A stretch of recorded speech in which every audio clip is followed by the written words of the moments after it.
Evangelho, quarta-feira da 12ª semana do Tempo Comum. O Senhor esteja convosco, Ele está no meio de nós. Proclamação do Evangelho de Jesus Cristo segundo São Mateus. Glória a vós, Senhor. Naquele tempo disse Jesus aos seus discípulos: Cuidado com os falsos profetas. Eles vêm até vós, vestidos com peles de ovelha, mas por dentro são lobos vorazes. Vós os conhecereis pelos seus frutos. Por acaso se colhem uvas de espinheiros ou figos de urtigas? Assim toda árvore boa produz frutos bons, e toda árvore má produz frutos maus. Uma árvore boa não pode dar frutos maus, nem uma árvore má pode dar frutos bons. Toda árvore que não dá bons frutos é cortada e jogada no fogo. Portanto, pelos seus frutos vós os conhecereis. Palavra da salvação. Glória a vós, Senhor.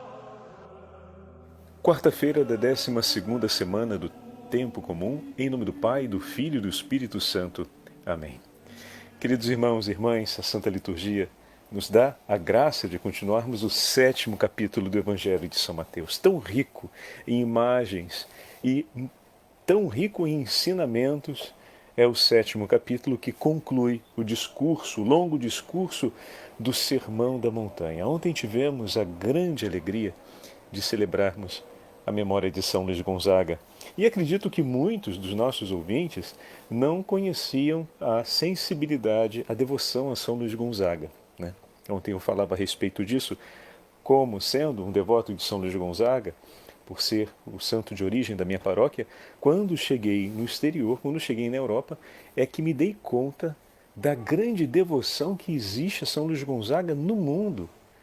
E como nós temos pouca devoção a ele no Brasil, em meio aos leigos de um modo geral, né? E temos uma devoção ainda restrita, mesmo no campo da formação diocesana dos nossos seminaristas. E como São Luís Gonzaga acompanha com sua intercessão o percurso de vida de todos os seus devotos. Uma particularidade que ontem eu acabei deixando de falar foi que São Carlos Borromeu foi aquele que deu a primeira comunhão a São Luís Gonzaga. Isso nos leva àquela imagem que há tempos atrás fizemos referimento um dia. O Senhor coloca sempre pessoas santas ao longo da nossa história de vida para que nós possamos ser santos. Ele faz com que, pelas mãos de Maria sempre, os seus amigos se encontrem.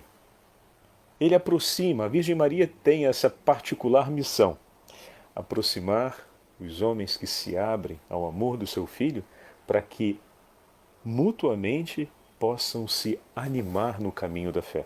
Por isso, em tantas ocasiões, o Padre sempre frisou que o nosso relacionamento com a esposa, o nosso relacionamento com os filhos, o nosso relacionamento com os nossos amigos precisa ser um relacionamento santo. O que significa isso?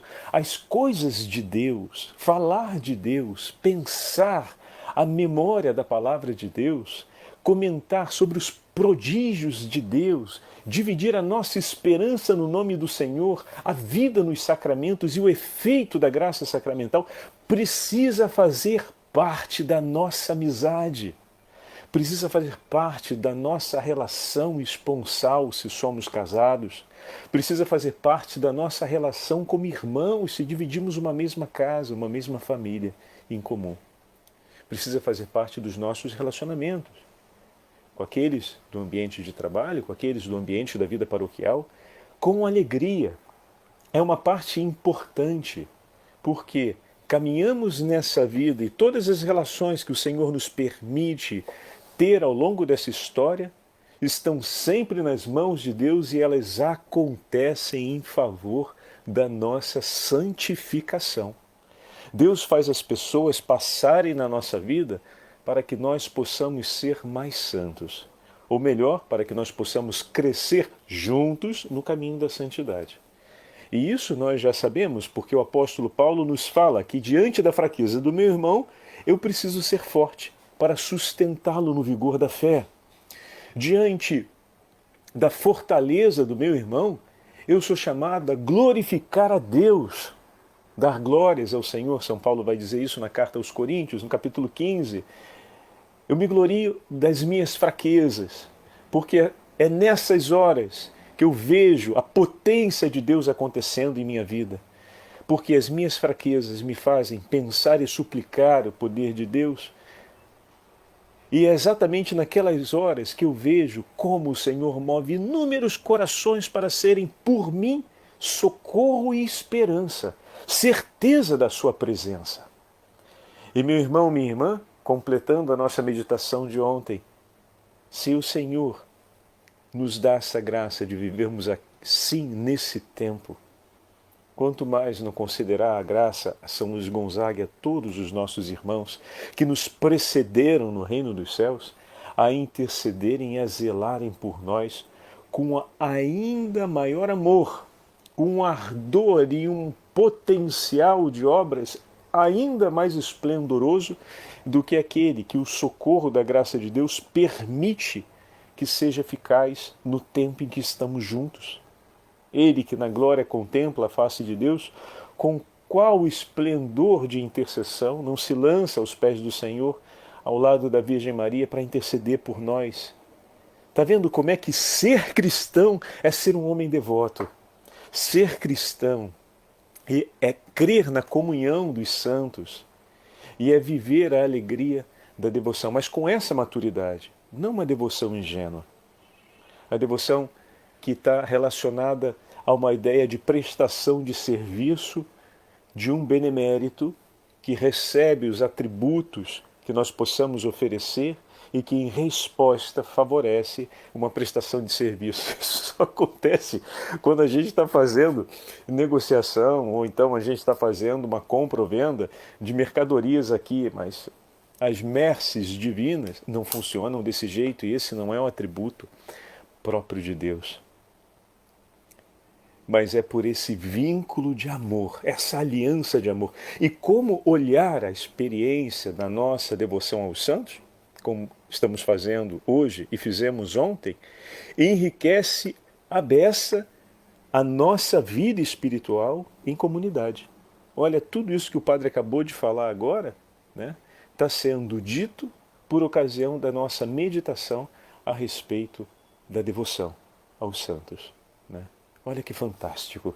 Então é algo que merece estar presente na nossa vida cotidiana, uma santa devoção. Hoje a igreja nos entrega outros 3 santos. São João Fischer, São Thomas More, esse é um leigo. Todos 2 foram mortos numa época em que o rei da Inglaterra perseguiu a fé cristã por tentar impor em favor dos seus interesses como monarca que a igreja se dobrasse e voltasse atrás na decisão em relação aos sacramentos. E a igreja não voltou atrás e esses 2 grandes cristãos testemunharam a lealdade à igreja e ao mesmo tempo, como Thomas More vai dizer, a lealdade ao rei. Como assim? Mas você está me irritando, você não está fazendo aquilo que seria o que para mim serviria nessa hora. Mas eu não vim ao mundo para fazer o que te serve. Eu vim ao mundo para te ajudar a permanecer na comunhão com Deus. E se nesse momento opor-me às suas decisões é um bem para que você não caia num pecado maior, eu vou me opor. E se você não me entende, eu aceito. Eu aceito essa incompreensão. Porque o meu coração e a certeza da fé me mostram que por ti eu estou entregando tudo aquilo que o meu Senhor me pede. Estou defendendo a verdade para que você consiga sair desse antro de distorções e possa se orientar na direção da verdade. Permanecer como uma luz acesa significa estar no foco dos olhares. E se um olhar de ódio se levanta contra essa luz, é você, chama viva, que vai ser o primeiro a receber um assoprão, que vai ser o primeiro a receber um jato d'água, para que se apague. E naquele momento, infelizmente, o rei não se orientou no caminho da verdade e preferia continuar nas sombras do seu interesse monárquico pelas alianças entre os reinos e com isso levantou-se contra Thomas More e João Fisher, o bispo, que Deus pediu que permanecessem como chamas acesas, como chamas vivas, para mostrar a direção da verdade, o caminho da verdade. E dessa forma, eles morreram com Cristo. Conta a história que São Thomas More era um homem de grande bom humor e uma pessoa com entusiasmo, com uma alegria própria no coração. Em tudo aquilo que fazia, na forma como educava seus filhos. E ele teve um filho e 3 filhas, então foi pai de 4 filhos. Sempre educou seus filhos no caminho da fé e foi muito realista com eles, falando a respeito de quando os homens se afastam de Deus, pouco a pouco vão perdendo tudo e, por fim, a própria dignidade escapa de suas mãos. E, com muita naturalidade, enfrentou todo esse período de perseguição que também se abateu sobre seus filhos e sua esposa.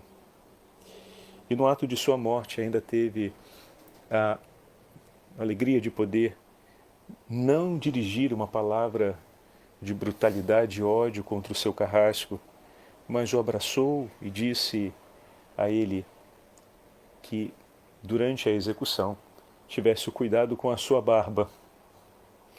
Parece um deboche pela ocasião da morte, mas não.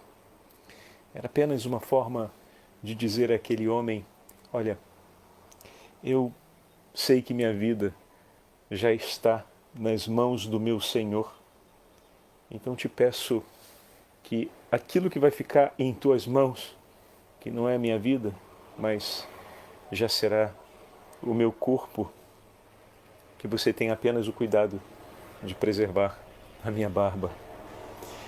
Essa é a certeza do homem que sabe que as mãos que guiam a história são as mãos do seu Senhor, que sabe em quais mãos está confiando a sua vida. E aqui entra aquilo que eu queria falar para vocês, que é o mais interessante. Veja, pelas mãos daquele homem que iria executá-lo, Deus iria receber sua alma. Agora vocês entendem por que o amor de Thomas More e a alegria em abraçar o seu carrasco. Porque, de uma forma misteriosa, vai ser através das mãos daquele homem que o seu espírito irá encontrar a Deus. Mas o que restará nas mãos daquele homem será o seu corpo sem vida. E também a história de ter levado para longe dos seus irmãos, ou seja, daqueles que ali estão, a vida de um santo. Que grande peso! Quando alguém se dá conta dos erros que faz, dos erros que comete ao longo da vida, pode vir um remorso tão grande que seja difícil reencontrar o prumo, reencontrar o horizonte. E a gente não costuma olhar com essa interpretação positiva, vamos dizer assim.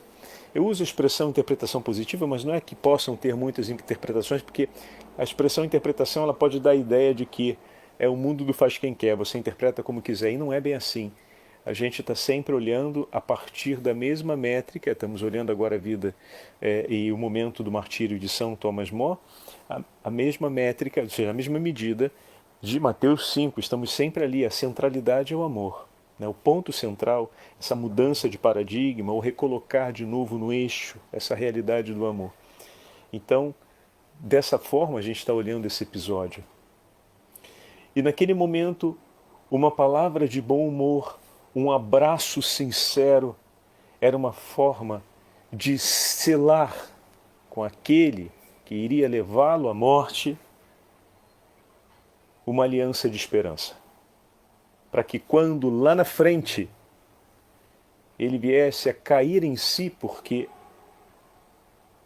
todo aquele que morre por Cristo e que morre com Cristo, morre rezando por aqueles que lhe tiraram, digamos assim, a vida, né? Assim como Santo Estevão morreu, rezando por São Paulo, por seus agressores, assim como todos nós cristãos no mundo morremos e entregamos a nossa vida, como temos falado sempre, em oração pela conversão dos pecadores. E aquele que levanta a espada, ou levanta a guilhotina, ou levanta o laço da forca para colocar sobre o pescoço do outro, é contra a vida de um filho de Deus que atenta, está em um pecado grave.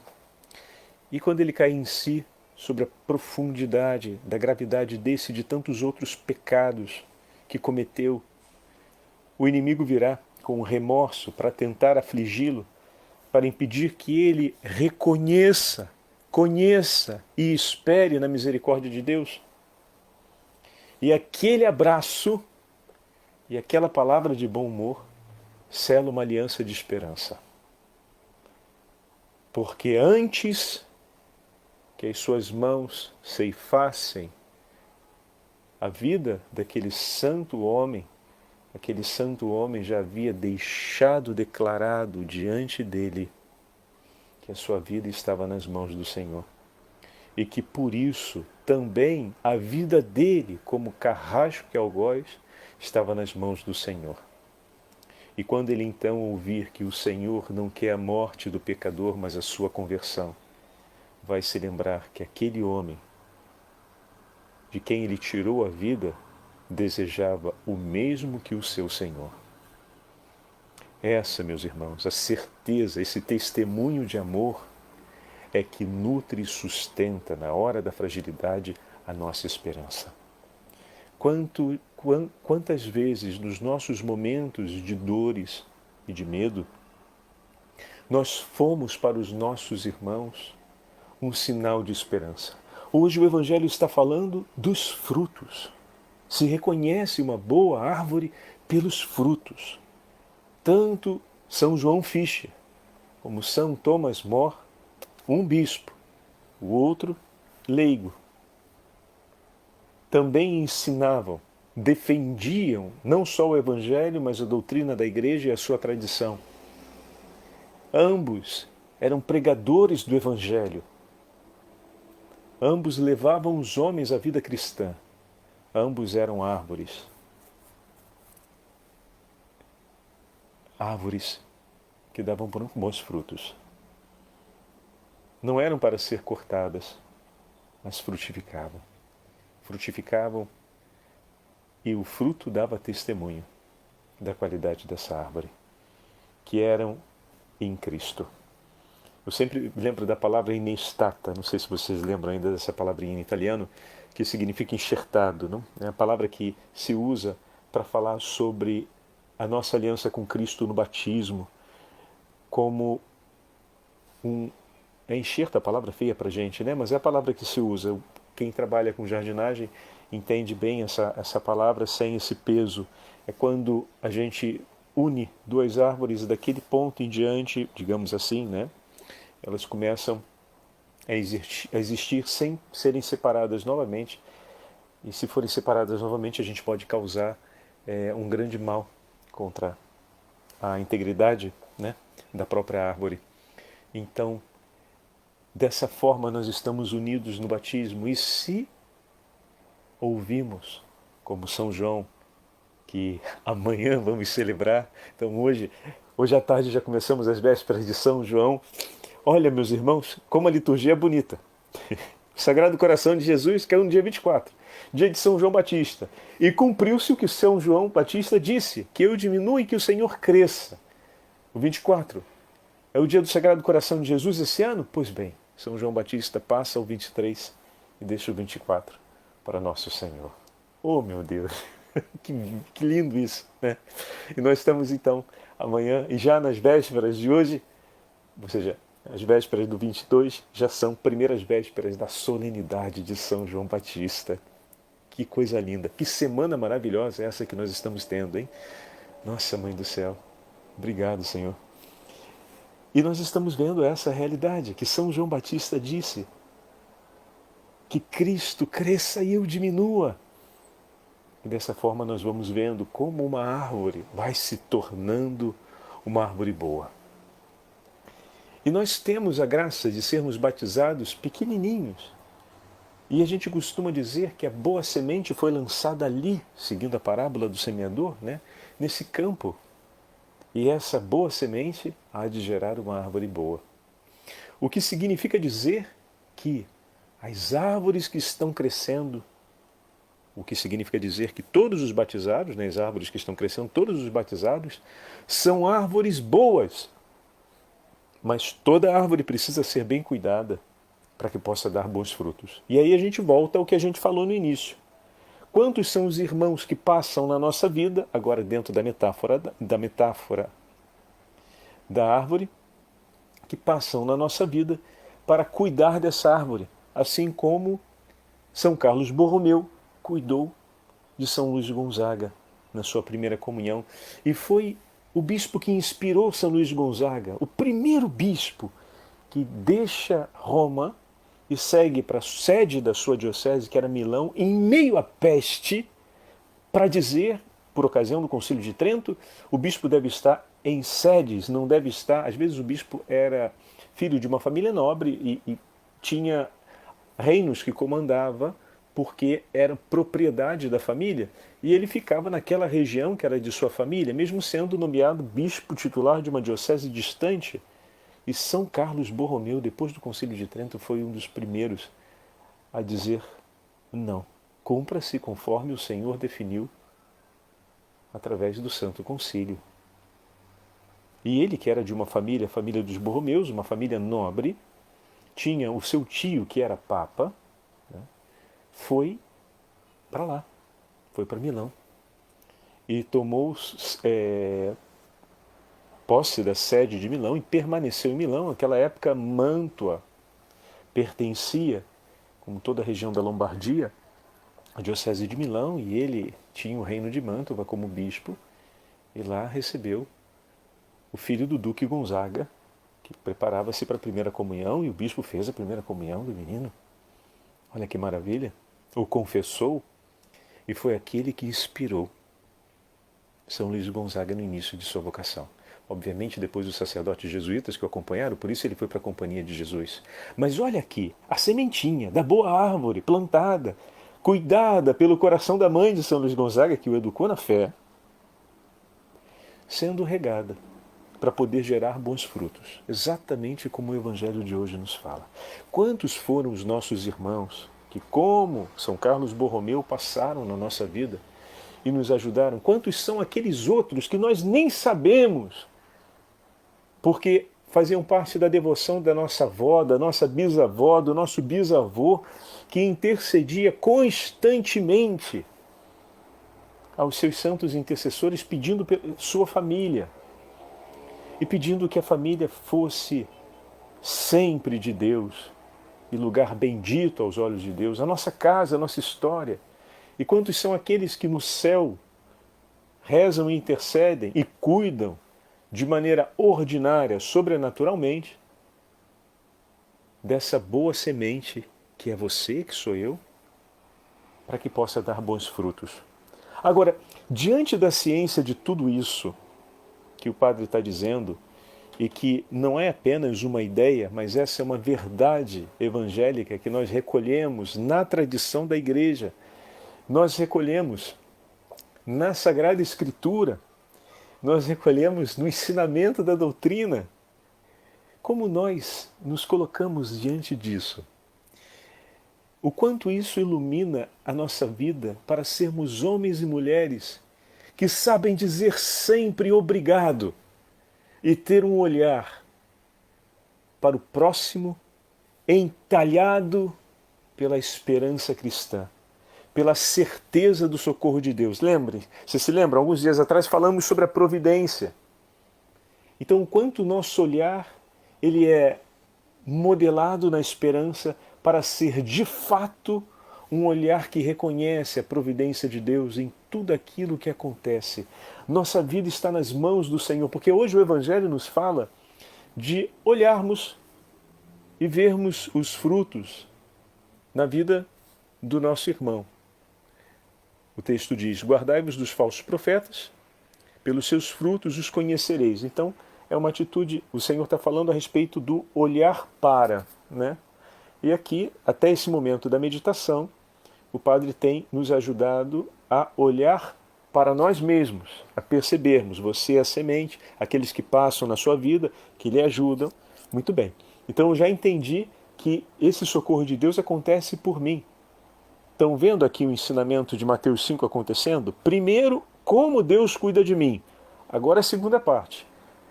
Aprendo a cuidar do meu irmão. Olha aqui o cisco e a trave. Estão lembrando dessa parábola que o Senhor contou, dessa imagem que o Senhor contou alguns dias atrás? Pois bem, então eu estou aprendendo, esse é o primeiro movimento, como o Senhor cuida de mim. Agora vamos entrar naquilo que propõe o Evangelho. Com que olhos eu vou olhar para o meu irmão? Como agora, a partir da forma que eu aprendi, do modo como o Senhor cuida de mim, é que eu vou olhar para o meu irmão para reconhecer os bons frutos. A dinâmica é sempre essa, a gente não pode inverter. Primeiro a gente aprende de Deus, a forma como Deus cuida de nós e como Ele tudo dispõe por amor a cada um de nós. E agora nós vamos realizar o mesmo pelo nosso irmão. Vai e faz o mesmo pelo seu irmão. Bom, tendo dito isso, eu queria pegar com vocês aqui um comentário que era de alguns dias atrás, para ser mais exato, do Evangelho de segunda-feira, que eu acabei não conseguindo tratar com vocês, de São Doroteu de Gaza, que vai nos falar um pouco sobre essa realidade. São Doroteu de Gaza é um dos autores do VI século, que eu costumo usar muito na formação com as irmãs, porque as suas conferências são textos espetaculares para a nossa vida comunitária, para aprendermos a amar a Deus e ao próximo, segundo essa métrica de Mateus 5, 7. Não nos esqueçamos, no 1700 os jesuítas não partiam em missão sem saberem de cor o Evangelho de São Mateus, porque se lhes fossem arrancado tudo, o Evangelho permanecia vivo em seus corações. Então o texto de São Mateus, eles sabiam quase como um poema completo. Se fosse preciso reescrevê-lo, reescreviam, até que chegassem os textos, depois que, por exemplo, fossem incendiados ou se perdessem. Não nos esqueçamos que eles faziam navegações e poderia acontecer de tudo, né? Quem viu o filme A Missão consegue entender um pouco isso, do que foi a presença dos nossos jesuítas na região do Paraguai. E muitas vezes, se você tem que atravessar uma cachoeira, uma selva, a umidade não é que permite que muita coisa fique inteira, né? Então, a gente às vezes leva os instrumentos e escreve quando possível. Depois, obviamente, se a gente tem escrito em pergaminho, o que é o mais recomendável numa situação como essa, ainda corre o risco de, pelo mofo e pela umidade, o pergaminho se estragar. Então precisava de um tratamento especial e muitas vezes levar toda a Sagrada Escritura em pergaminho seria um peso considerável. Então, o que não poderia faltar era o Evangelho de Nosso Senhor. E esse eles levavam no coração. Isso é belíssimo. Exige uma disciplina enorme aprender todo o Evangelho de São Mateus, né? De cor. Não é impossível. É que a gente não tem mais o hábito de exercitar desde cedo uma disciplina que nos possibilite uma tal coisa, né? Mas quem, por exemplo, canta uma ópera ou quem faz a direção de um espetáculo artístico, pouco a pouco, pela repetição daquele espetáculo, grava a fala de quase todos os personagens e sabe o movimento e a passagem de cada um deles. E ele precisa se exercitar com uma certa disciplina para manter essa capacidade intelectual e esse poder, né? Essa versatilidade de memória. Então eles faziam esse exercício também com esse escopo da missão. Nós perdemos muito disso no nosso tempo, infelizmente, né? Mas apenas para considerar esse ponto tão significativo. A gente está falando do 1700. Doroteu de Gaza, durante o 500, não era diferente. Os monges cantavam os salmos e sabiam quase todo o saltério de cor, a causa do canto. Isso também não é estranho quando nós pensamos que, como padres, a gente canta a liturgia das horas a nossa vida inteira, por 6 anos no seminário e depois, se a gente continua o exercício do canto, ou ao menos a oração mais silenciosa da liturgia das horas, é muito natural a gente lembrar da métrica. Eu até hoje lembro da métrica dos salmos que a gente cantava no seminário, de maneira que quando na missa escuto o salmo cantado, eu lembro do texto, né? Por causa desse exercício cotidiano. Então os monges também sabiam. E o evangelho, que era também um evangelho de referência, que permanece na igreja russa, permaneceu na igreja russa desde o 1100 até o 1700 também, era o evangelho de São Mateus, né? Então, isso para dizer que trata-se de um texto que está no coração com muita frequência dos cristãos que buscam uma vida de maior intimidade com o Senhor. Por isso que vocês vão ouvir agora, que é um ensinamento de São Doroteu, que a gente vai dizer, mas pensar desse jeito é muito difícil. Ele está sendo otimista em todas as situações. Não, ele não está sendo otimista em todas as situações. Ele está amando em todas as situações. É diferente. O otimismo, para o cristão, ele é fruto do amor. Ele não é uma virtude em si, isolada. Ela é uma virtude que está diretamente ligada e tem o seu significado possível, porque primeiro veio a experiência do amor, que é mais do que uma virtude, mas já é consolidada como uma prática, é um amor vivido. Então, a intensidade é tão grande da vitalidade no Evangelho de São Mateus, que aquilo que nós vamos ouvir aqui é ele ensinando para a gente algo muito óbvio, mas que vai soar óbvio para a experiência de vida deles. E para a gente vai soar um pouco como se fosse um excesso de otimismo. Mas não.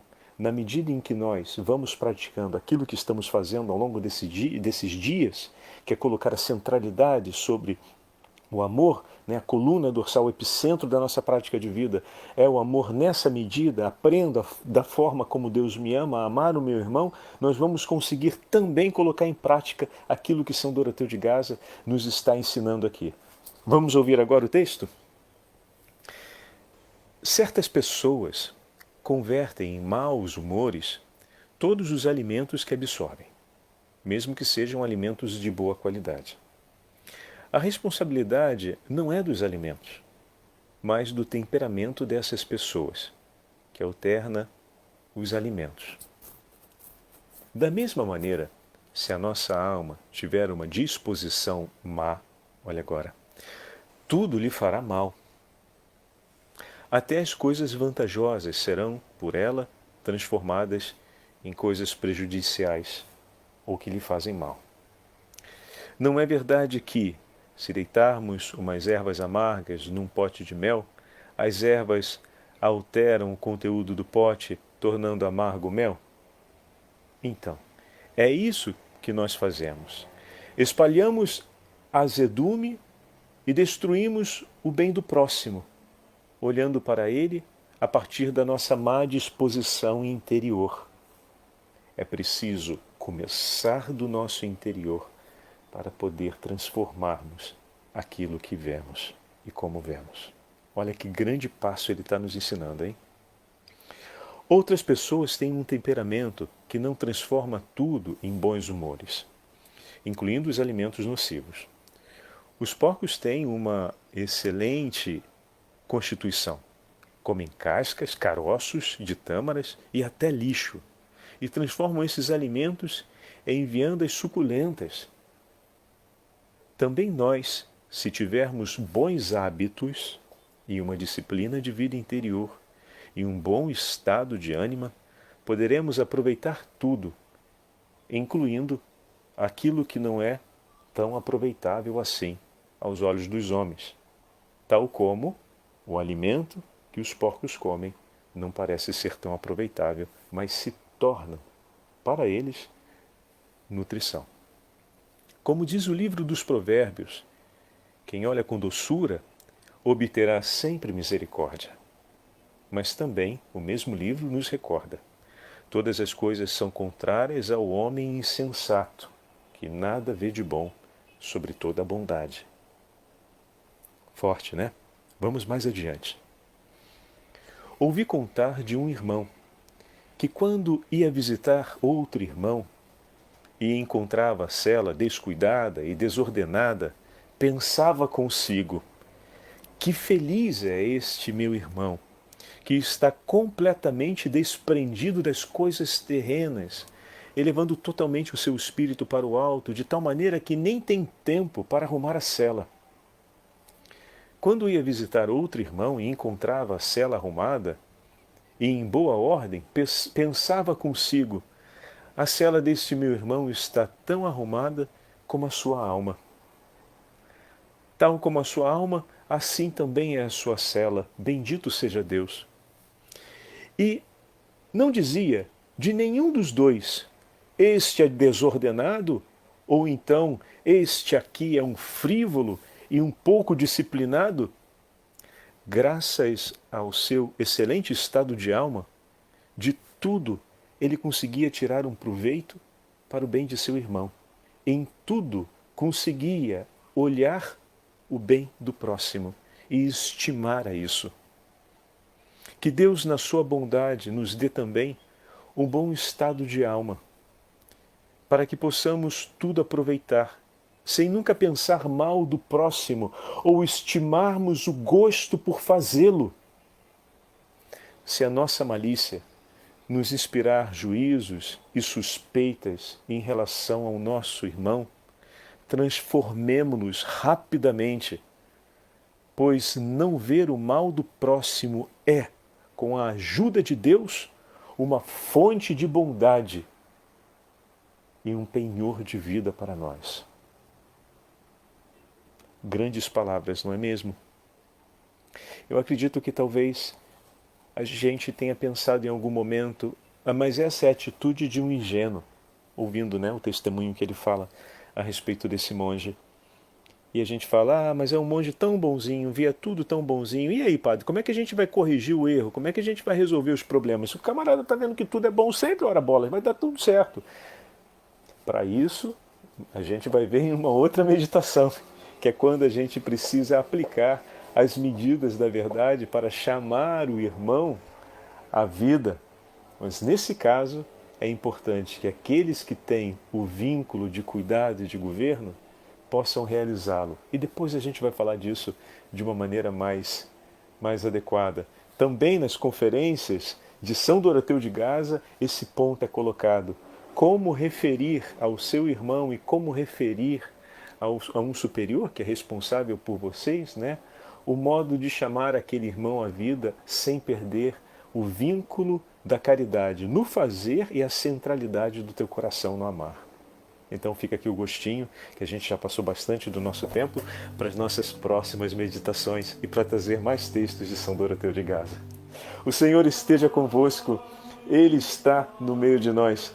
Pela intercessão de São Doroteu de Gaza e da Beatíssima Virgem Maria, pela intercessão de São João Fischer e de São Tomás More, abençoe-vos o Deus Todo-Poderoso, Pai, Filho e Espírito Santo. Amém.